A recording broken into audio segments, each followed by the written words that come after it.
Bon après-midi. Aujourd'hui, c'est lundi 8 février 2021. En Algérie, l'armée demande à la France de décontaminer les sites d'essais nucléaires. Selon le général Bouzid Boufrioua, l'explosion dans le Sahara a causé un grand nombre de victimes et des dégâts à l'environnement qui perdurent aujourd'hui. La France doit assumer ses responsabilités historiques et décontaminer les sites d'essais nucléaires effectués dans le Sahara dans les années 1960 et déclarer un autre responsable militaire algérien. Plus de 60 ans sont passés après les premiers essais nucléaires en Algérie.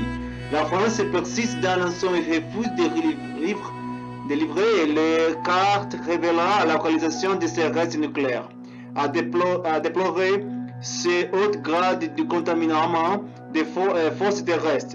Le général Bouzid Boufrioua, dans l'édition de février de l'influente revue du ministère de la Défense et du GIEC, publiée dimanche 7 février. Selon le général Boufrioua, a remis des cartes et endroits que l'État algérien revendique fortement sans oublier la question de l'indemnisation des victimes algériennes des essais. Le 13 février 1960, à Rangan, dans le désert du Sahara, la France procédait à son premier essai nucléaire, baptisé Gerboise Bleue, une bombe en plutonium d'une puissance de 70 kilotonnes, 3 à 4 fois plus puissante que celle d'Hiroshima. Au sol, les autorités françaises avaient assuré 3 jours après l'explosion que la radioactivité était partout très inférieure aux normes de sécurité admises. Mais des documents déclassifiés en 2013 révéleront toutefois des retombées radioactives beaucoup plus importantes que celles admises à l'époque, s'étendent à toute l'Afrique de l'Ouest et au sud de l'Europe. Pollué par eux. Le dossier des essais nucléaires est l'un des principaux contentieux mémoriels entre Alger et Paris. La France, qui a colonisé l'Algérie de 1830 à 1962, a procédé au total à 17 essais nucléaires au Sahara algérien entre 1960 et 1966 sur le site de Regan, puis d'Inker. 11 d'entre eux, tous souterrains, sont postérieurs au accord d'Évian de 1962 qui actait l'indépendance d'Algérie, mais doit une clause permettait à la France d'utiliser jusqu'en 1967 les sites du Sahara. La France doit assumer ses responsabilités historiques, surtout après que 122 États de l'Assemblée générale de l'ONU ont ratifié le 7 juillet 2017 un nouveau traité sur l'interdiction des armes nucléaires, qui vient ajouter au traité antérieur, a estimé le général algérien. Le principe de polluer pollueur a été de la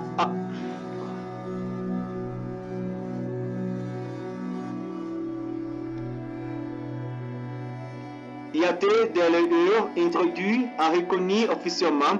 C'est la première fois que la Convention internationale demande aux puissances nucléaires de rectifier les erreurs du passé. Selon lui, ces essais ont causé un grand nombre de victimes parmi la population locale et des dégâts à l'environnement qui perdureront là jusqu'à nos jours, dit encore le général Boufrioua.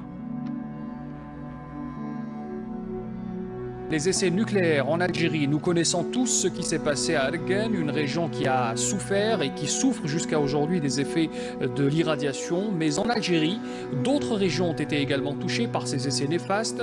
On citera par exemple ce soir Ineker à Tamanrasset, cette région qui a vécu cette catastrophe de 1961 jusqu'à 1966.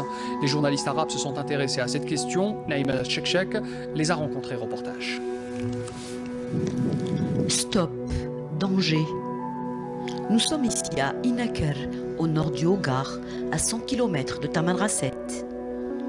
Les essais nucléaires français restent comme une grosse épine dans l'histoire coloniale française en Algérie. Le lieu, très vaste, traînera 400 ans durant les effets désastreux de ces tristes essais nucléaires français sur le milieu naturel et humain, selon les spécialistes. Le journal égyptien Al-Ahram s'est intéressé à ce drame historique et s'est déplacé sur le lieu pour répercuter cette histoire méconnue pour certains et pour le monde arabe aussi. En vérité, et alors que nous préparions un numéro spécial d'Al-Ahram sur la révolution algérienne, j'ai été très surprise d'apprendre que nos journalistes égyptiens, mais aussi ceux du monde arabe, ignorant complètement l'existence d'essais nucléaires français en Algérie.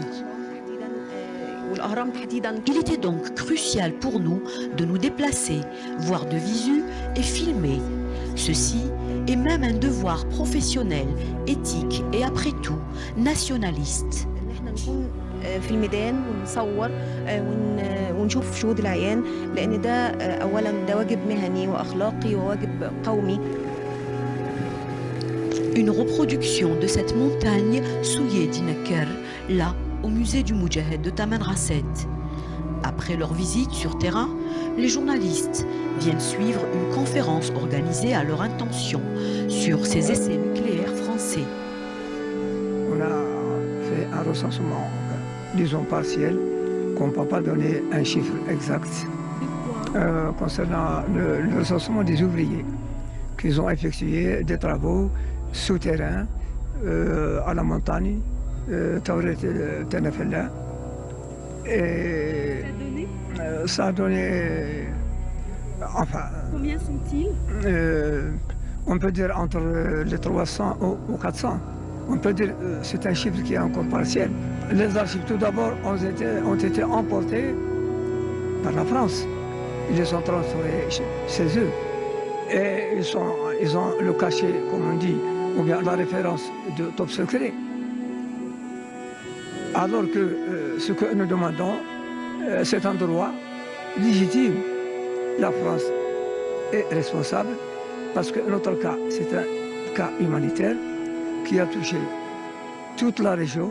L'Algérie demande officiellement les archives de la France parce qu'à travers les archives, il y a deux aspects qui vont être réglés. D'une part, si on arrive à avoir les archives, les chercheurs, les enseignants, les étudiants, on leur permet de connaître la vérité sur les différentes explosions nucléaires, soit souterraines ou aériennes, sur leurs conséquences, sur l'environnement, sur la santé.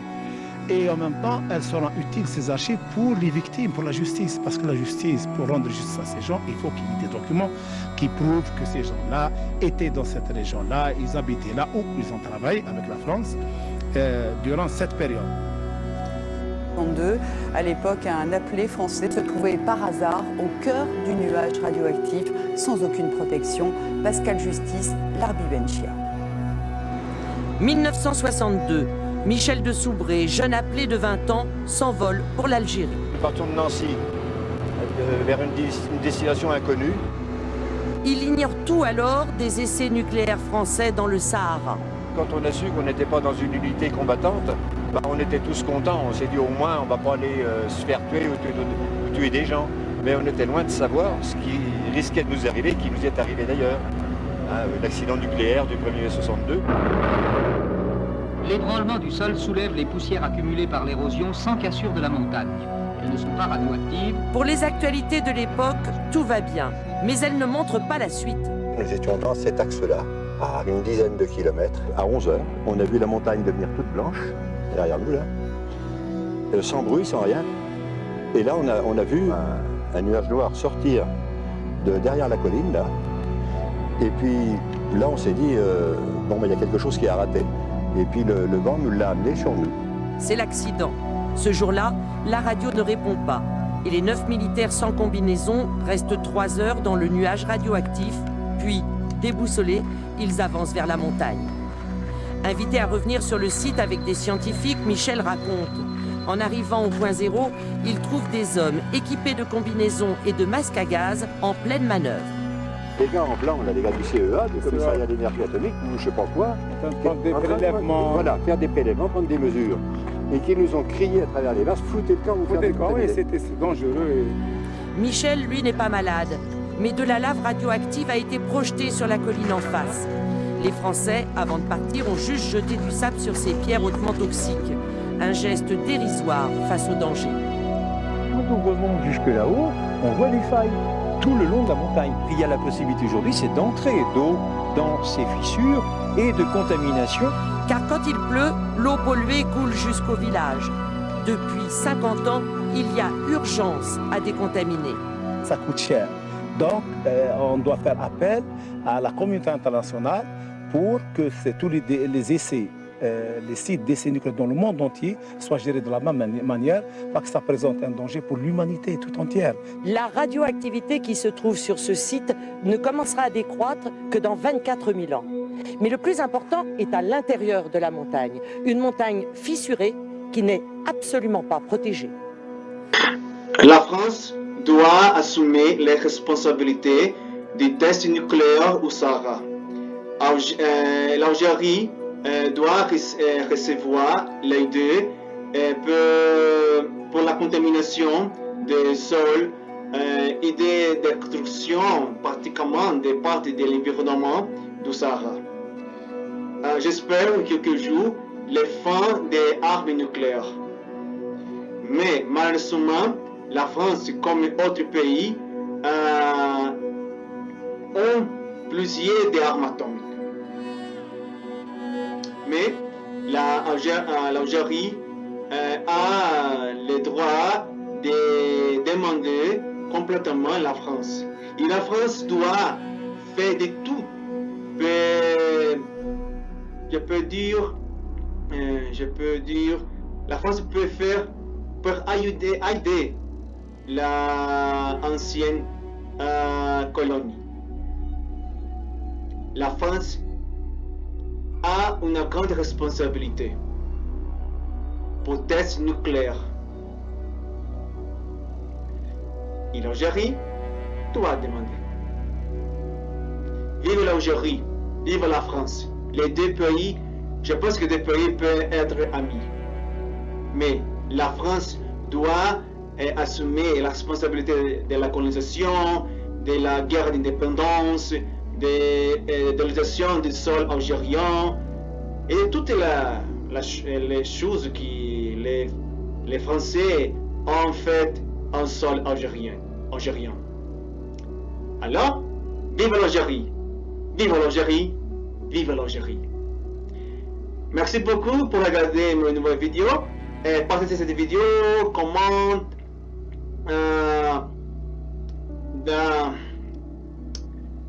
partagez, abonnez sur ma chaîne qui a été portée pour moi.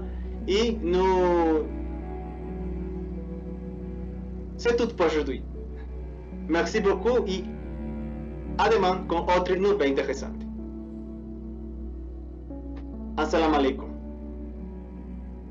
Shukran.